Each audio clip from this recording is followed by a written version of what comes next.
Hi there. I'm here with my co-host Eric Eggers for our new podcast on background, hosted by Peter Schweizer's Government Accountability Institute. Thanks so much for joining us. On this podcast, we focus on investigative headlines that the legacy media doesn't want you to see. And we're also sharing some of the journalistic process we go through to get these stories.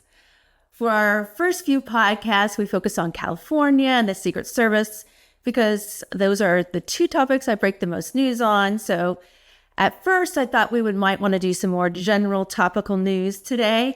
But then this very bizarre podcast dropped over the weekend with Gavin Newsom using his hip-hop dialect and trying to relate with those former NBA stars by saying he was something like born a black child, poor black child too, or he's just out there hustling and eating Wonder Bread and mac and cheese. And then he told CBS News the most ridiculous thing. He said he was thinking about running for president. You think? It went viral, and now everyone and their brother is dragging Gavin Newsom because we all know he grew up wealthy, and his dad was best friends with Gordon Getty, the heir to the Getty oil fortune. So Gavin is the gift that just keeps on giving. Eric, what did you think when that podcast video dropped of Newsom doing some jive talking, and not only with his hands this time? Like jive talking. That's your second Steve Martin reference in the intro, Susan. Look, you're becoming a podcast veteran already. It was really interesting. And I actually have a couple of different thoughts on this because I think it was very telling about who Gavin Newsom is as a political animal. I'm old enough to remember, Susan, when Gavin Newsom started a podcast to talk to conservatives, and he had all these white men on there initially. You had Steve Bannon and Charlie Kirk, and it seemed like he was trying to learn how to speak the language of the conservatives that so many on the left didn't want anything to do with. And then he goes on this podcast. And just to kind of catch the listeners up, this is the All the Smoke podcast with former NBA players Steven Jackson and Matt Barnes. And to say these guys are the opposite of white Republican podcasters is, I think, a fair assessment. Matt Barnes famously has gotten in fights with other former NBA players over kind of dating and married to former women and stuff. It's very fun as a basketball fan. But this is also the podcast that Kamala Harris famously went on in her effort to court black male voters. And here's the famous exchange you might remember from Kamala Harris's appearance on All the Smoke podcast last fall. Your economic plan moving forward for people who are living paycheck to paycheck and struggling for groceries and rent and homeowners? So, look, I grew up, so my sister and I were raised by our mother. We lived for a long time in an apartment on top of a child care center. That child care center was actually owned by a woman who lived 2 to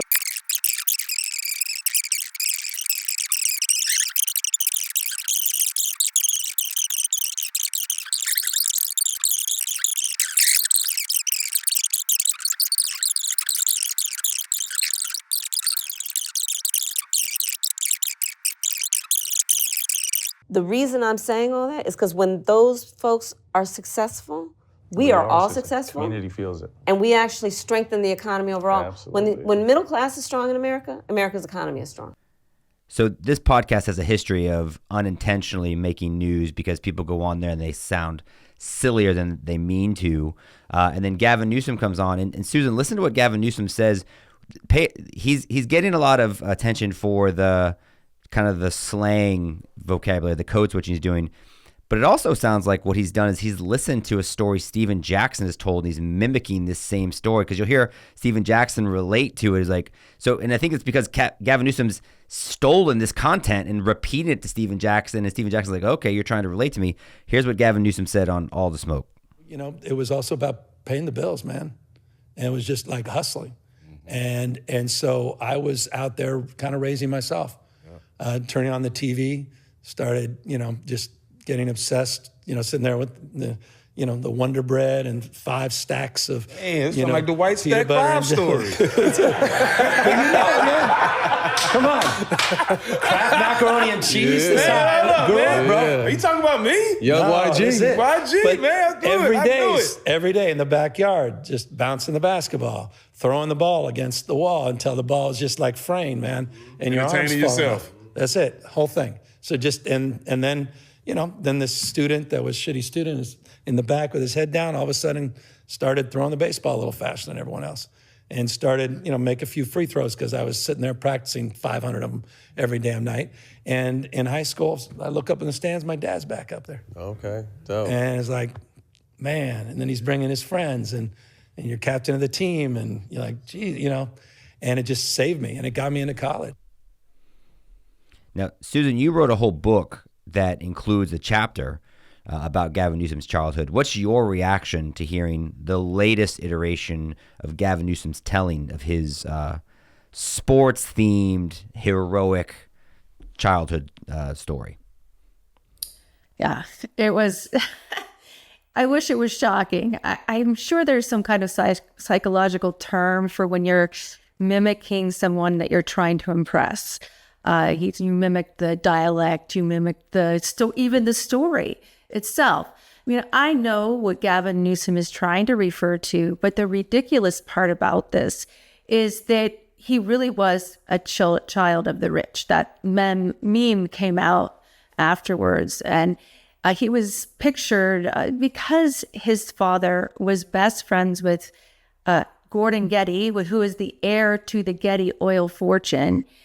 He has basically billions of dollars, Gordon Getty. And he and his dad were really best friends growing up because J. Paul Getty, the father figure, the one that it was the oil tycoon himself, was gallivanting all around the world and had a number of wives and children. And Gordon Getty, basically an absentee father. So Gavin Newsom's father, William Newsom III, sounds like a really, he was out in the ghetto, right? Sounds like a Wonder Bread salesman. Absolutely, yeah.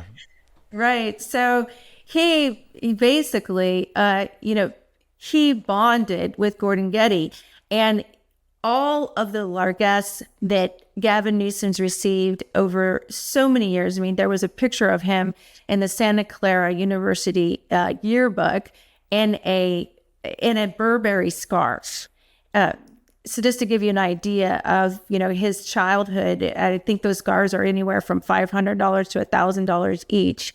And I will get to his Santa Clara entrance into college, which is one of these famous Gavin Newsom fallacies, part of his carefully crafted image. We'll get to that later. But just to go into, I know what he's trying to say, because there was a period in his life, I don't know how long, I couldn't figure it out from the in-depth research we did, 2 years of investigations. But there was a period where his dad was out of work. His dad went to Stanford Law School. His dad went to St. Ignatius with Gordon Getty's family, with the Pelosi's, with the Browns. Jerry Brown, both his father and Jerry Brown were governors of California, both of them. So this is an elite upper crust San Francisco families, socialites that ruled the city and have for decades and decades and decades. So this idea that he did have this brief period where his parents divorced. His dad was much older than his mom, and his mom was a single mom. And his dad had this tech company that he was actually brought in by the Gettys to do, and it was called TCI, and it was like the beginning of Silicon Valley, and they had all these government contracts and were high flying, but yet they had a stock scandal and it all imploded. So for a couple years, there was a time where there wasn't a lot of money coming in until his father, William Newsom, was able to figure out a way for Gordon Getty to get more millions from his father. He was doing pretty well, all right, but he got this millions. And I mean, the things that Gavin Newsom got from the Gettys were during his childhood, when he was supposedly this, hanging out in the ghetto, hustling. He was getting trips to Africa, to Spain, to the Hudson Bay, going on trips with the Gettys. And then he had all of his Plum Jack wine business was with the Gettys. His first store he opened with Gordon Getty's son, Billy Getty, and Andrew Getty, and also Matt Pelosi. So he was his nephew, is Matt Pelosi. It's Nancy Pelosi's nephew. And so this is he also had a Roaring 20s party, the end of the Roaring 20s for his 30th birthday, all paid by the Gettys. A $233,000 wedding with Kimberly Guilfoyle, his first marriage, that was paid for by the Gettys. Millions of dollars in real estate for one of his first houses was paid for by the Gettys in Pacific Heights, at least the down payment, $1 million. And then numerous other real estate ventures, like 10 out of 11 of his businesses have Getty money involved. So it was it's a farce. It's typical Gavin Newsom. He keeps playing this over and over, even though we broke a lot of this news in Fool's Gold, the book that I wrote with Jed McFadder from your office. And, it's just, he just keeps repeating these absurd statements about his childhood and being raised by a single mom when he was the beneficiary of so much Getty money. It's almost ridiculous. The first sentence of the chapter, Growing Up Getty, says, Gavin Newsom was not born rich, but he was born connected. And I thought it was very interesting when in that clip that he has with Steven Jackson and Matt Barnes, he talks about all of a sudden his dad starts showing back up and he starts bringing his friends with him. And I think that's literally what's in this chapter, is who his father's friends were. They were the Pelosis, they were the Gettys, and that is very much the network that has elevated Gavin Newsom's political ascent. So the idea that he grew up poor is one myth of the Gavin Newsom story that you've helped to, I think, play Mythbuster too. But there's another element of his mythical background that's on display in that clip that you also have the receipts on, and you've tweeted about this, and I thought it was wonderful. But he talked about how, he says he still has a hard time reading. That's because he's referencing his dyslexia, and he's talked previously about his poor SAT scores. But in that clip with Steven Jackson, and I think another one that we'll play shortly, in which he suggests that he might run for president, he talks about the role that sports played in helping get him into college. Why is that another element of the Gavin Newsom myth? Well, in the book, we call this Field of Schemes and Athletics Stolen Valor, because I had sources coming to me, friends of friends who played athletics, played football, played baseball at Santa Clara University, and they said they don't remember him being on the team at all. I mean, downright don't remember him. And so they shared locker rooms, the football players, and no Gavin Newsom. And by the way, this is a guy who became mayor and got, like, you would remember, oh, that guy. Yeah, remember, he used to hang out with us. Like, it's not like some random person that you have to struggle to recall. He clearly has a profile. He has a presence. He's super famous now. So the fact that no one can recall him is somewhat of a red flag. Yeah, just slightly. And then they said he's not on the official roster of the all-time roster for the Broncos, which is the University of Santa Clara's mascot. So they showed me the roster. Sure enough, he's not there. I called the university. They don't have any photos of him, any record that he was ever on the team. So I tracked down his coach, which his coach actually passed away, but his assistant coach actually was the one who so-called recruited him from Redwood High School. They give a little context here. This is a carefully crafted message that he had. There's a New Yorker story saying that he was drafted by the Texas Rangers and he let it sit out there for years and years and years and didn't correct it. Okay. And he said baseball had made his life. The reason why he's governor is baseball. So this whole mythology is surrounding this idea that he was this wonderful, that he pulled himself up by his cleats, right? It's cleat laces. And that's just complete fallacy. He also let it be, just to add to that, he also let it be announced on the loudspeaker when he threw out the first pitch at a San Francisco Giants game. So, and that's a biography they would have provided to the team. And so it's officially a Newsom endorsed myth that they let be broadcast throughout the stadium that he had an official baseball background, which you just detailed. Right.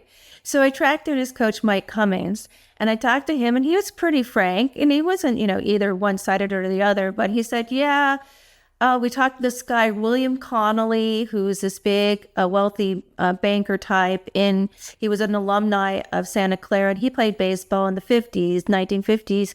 And so he contacted us and said, we need to go take a look at Newsom, Gavin Newsom, and because his dad wanted him to. And Gavin Newsom's actually on the record saying that his parents were calling everybody they knew. And he also leaves out a lot of the time. Sometimes he mentions it separately, but usually when he's talking about baseball, he completely leaves it out.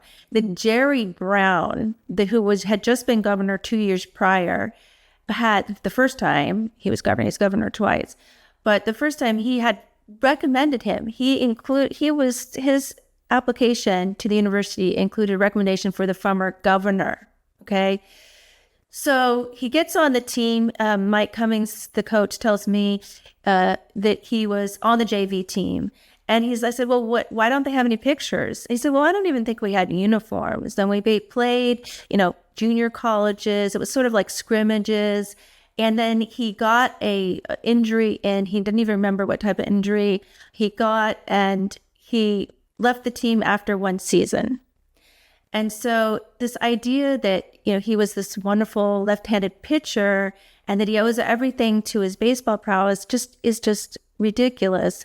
And he continues to keep saying it, even though we exposed him in the book. And we had put this story out there, and everybody knows that I've had people, after I put it out yesterday, other athletes at Santa Clara say, thank you so much, because this is stolen valor. They earned it and he did not. It's like most things in his life.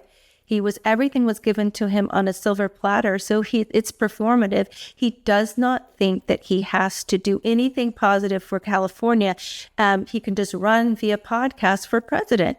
And it's part of his, it's almost like a psychosis.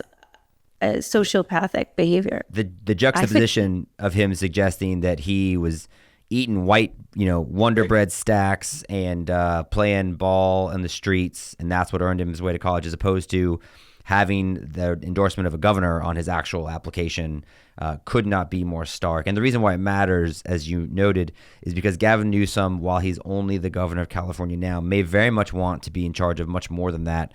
Here is his interview recently with CBS News, in which he hints at potentially making a decision about something as it relates to a presidential run after the 2026 midterms.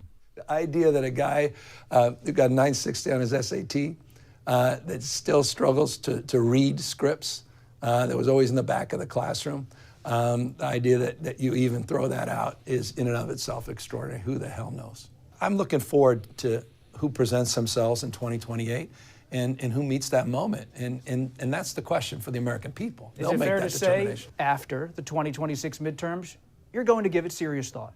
Yeah, I'd be lying otherwise. I'd just be lying, and I can't do that. Governor, you have long said that if you ever run for the White House, you need a compelling why, a reason. Are you moving closer to figuring out your own why and your own decision? Yeah, Nietzsche said if you have a compelling why, you can endure any how. And so I think the biggest challenge for anyone who runs for any office is people see right through you if you don't have that why. You're doing it for the wrong reasons. And so, that fate will determine that. Shout out to that reporter, by the way, because it can't be fun for him to sit down and be across from Gavin Newsom. Gavin Newsom's taller than him, he's got a better tan than him, he's got better hair than him, and he's just got to sit there and just kind of lob these softballs at him and let him just alpha his way through it. But you heard it there. Gavin Newsom probably running for president, and so his fabricated backstory, Susan, I think, and this is kind of the final point, suggests potentially some troubling things for the future if he's not held accountable. Absolutely. The fact that he was willing to go to all these lengths to tell these, or they're just creating a story, a narrative that he wants, but it's just absolutely untrue. And he did have a $500 scholarship, and I'm wondering if that was some kind of varsity blues way to get him in because he didn't have this test scores and the grades. But it's more to come because I'm going to dig into that as well. But for now, we're going to have to leave it there. Thank you so much for going on background with us. Please like and subscribe to us on YouTube and where you find all your podcasts.